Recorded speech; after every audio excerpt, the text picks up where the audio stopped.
it is kind of her car loan, and it will be her car loan. So but she would not have been able to get it without the parent. Right. But the idea that you can't get it, or that there's something else, but he should have explained that. He didn't explain it. He's just saying you can't do it. That's true. And it's just as stupid as him saying, well, you can't buy beer at 16. And it's like, well, not legally, Dave, but it does happen. But beer got acquired, okay? The point is the beer happened. Right. And the car loan happened too. Right. All right, let's watch. So now then, once you've done all that, though, let's just pretend you weren't a kid and you went and really borrowed money at 3.5%. Here's the thing. You have to find people who have actually done your theory. Find me one who 15 years later, using that type of system, is a millionaire or greater. You can't find them because they're not there.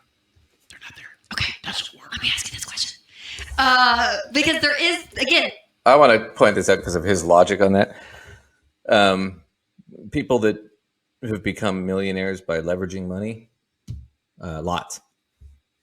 Warren Buffett, that's how he made all his money initially.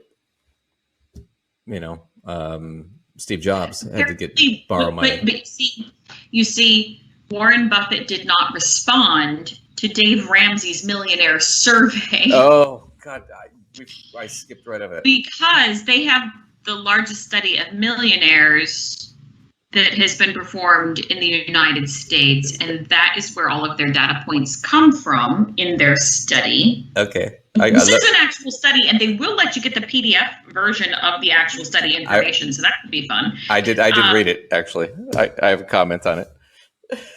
Whenever you're done, keep going. Good. But anyway, there are examples of people, but they take their data specifically from their own study that they funded and put out there, not from anything else. Right. So here's the thing about that study. One, it's not peer reviewed. It's kind of a joke in academia. Nobody considers it. Was 10,100 and something millionaires. Pretty much all of them, I think somewhere between 80 and 90% of the respondents on that were Dave Ramsey kind of sycophant people. Right. There were people that bought his products and did all that stuff. Right. So it's also not a study. They didn't study how these people made their money. What they did was they sent them surveys and asked them how they thought they made their money. Right. So it's not a study. It's self-reported surveys. It's a poll. Right. So it's a survey. It's a poll on their perception of how they made their money. But it was probably really more about their perception of their own behaviors, not really what their money did. Right. But that's not, but if look, because I know guys that it's like, I started my own business and I'm a self-made entrepreneur and blah, blah, blah. And then you dig down a little bit and talk to them and it's, well, how did you start your business? Well, I was working for my father who did the exact same business. When he retired, I started my own. And then I took all of his employees and all of his clients and all of his equipment and I just put a new brand on it. And it's like, so you inherited your father's business. No, I didn't inherit it. It's like, no, I made it all on my own with no help. That's how perception works. Right. So it's not true. On top of the fact, you talk about the tens of millions of people that listened to Dave Ramsey over the last, 30 years. And he could only get 10,000. Let's say it was 10 million people that they sent these to, right? Whatever it was. And they only got 10,000. That means Dave is batting at his batting average is 1. It's 0.1%. That's the success rate. So I don't know why he's bragging about this. Because if millions of people are listening to him, he should have millions of people sending him surveys.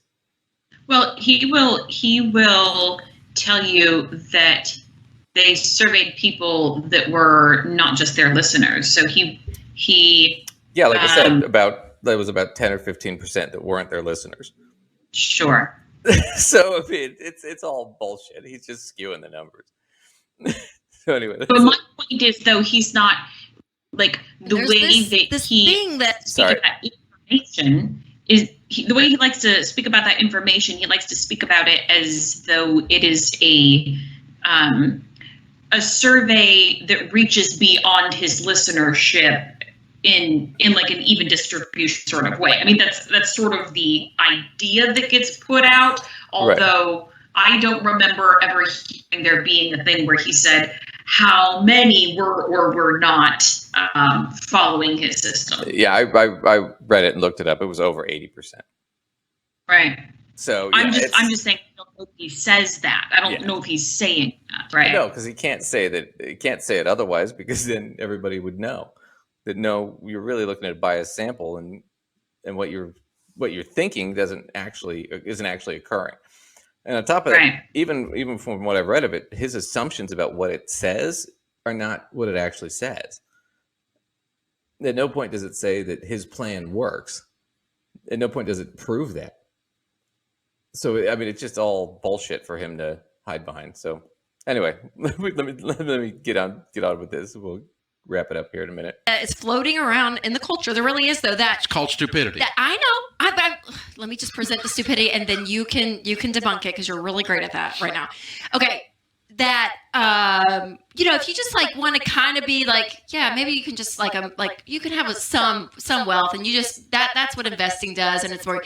But if you really want to become like super wealthy, you have to be in real. You have to do these things, these jump through hoops. And that's where I want to pause it. So she almost gives up. You have to do and she stops. You know why she doesn't say real estate? Well, in part because real estate is how a lot of their fortune has occurred. Right. On top of that fact, so a lot of Dave's fortune is in real estate investments and rentals and things like that, right? But she also can't say that because you know what her husband does for a living? Oh, no. What is it, Duncan? What does he do for a living? He's the manager of Dave Ramsey Solutions, which is all their real estate holdings. Of course he is. So she can't say it because her and her husband are basically Dave's little bitches. They have to do whatever he says, or they'll be broke.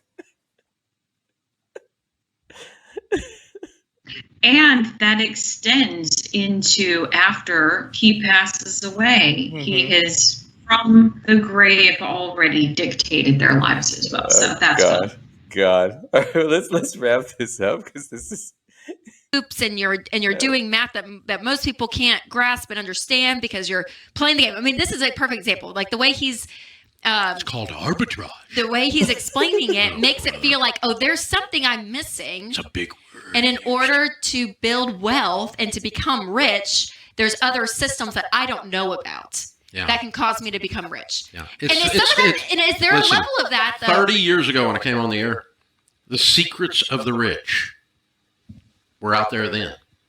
Everybody should have a book. 7 Secrets to Getting Rich. That's what you have, Dave. Problem. It's not a secret.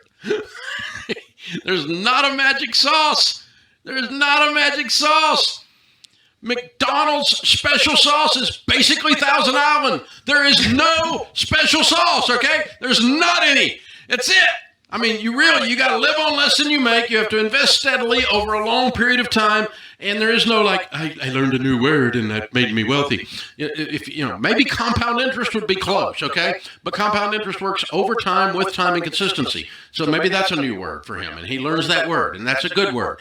But the people that say there's they're looking for a shortcut. I mean, that's what it is. That's what I'm saying. And they're brilliant. Anyway, compound interest. Oh man, compound interest is 2 words, by the way. Okay, fair enough. Was there any more to this you wanted to watch? No, I think I've had plenty there. Yeah, it's a long video. Yeah, we'll try to speed those up next time so we don't get stuck in it. But man, I would argue this, and then you can disagree with me if you want. You let me know. But the secret to becoming rich is you have to have money.